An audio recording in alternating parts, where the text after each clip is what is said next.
అంబేద్కర్ కోనసీమ జిల్లా panchayat employees union తరఫున నేను అధ్యక్షుడిగా, నా పేరు మోరవ నాయుడు.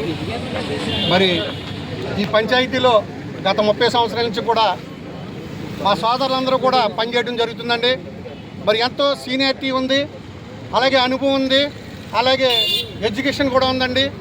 మరి అలాంటి తరుణంలో మేమందరం కూడా ఈ పంచాయతీలో మేము ఏ విధమైన గుర్తింపు లేకుండా పనిచేయడం జరుగుతుందండి.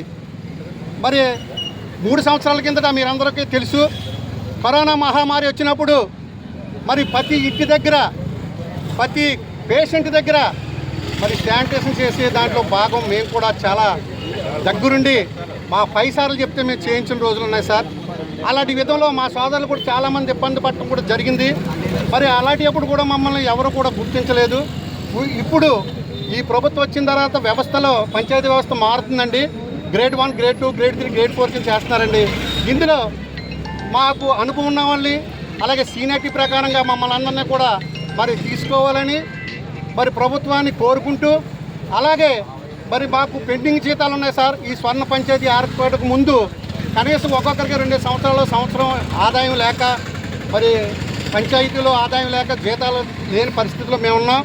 మరి కొంతమందికి ఆ పెండింగ్ జీతాలు కూడా వెంటనే చెల్లించి ఏర్పాటు చేయాలని మరి పెద్దలు మరి యొక్క ప్రభుత్వాన్ని మరి మనస్ఫూర్తిగా హృదయపూర్వకంగా మీ అందరినీ కూడా కోరుకుంటూ, మరి దీని మీద మాకు న్యాయం చేస్తారని, మరి మా పిల్లం బిడ్డలు మేము కూడా సుఖశాంతులతో ఉండాలి, మరి ప్రతి ఒక్కరూ కూడా బాగోవాలనే ఉద్దేశంతో మీరు చేస్తున్న ఎన్నో అభివృద్ధి పనులలో భాగంగా మమ్మల్ని కూడా మరి గత 30 సంవత్సరాల నుంచి అనుభవిస్తున్న ఈ ఇబ్బందుల్ని మీరు ఒక్క కన్నుతోటి చూసి మాకు న్యాయం చేస్తారని హృదయపూర్వకంగా ప్రభుత్వాన్ని కోరుకుంటున్నాం సార్.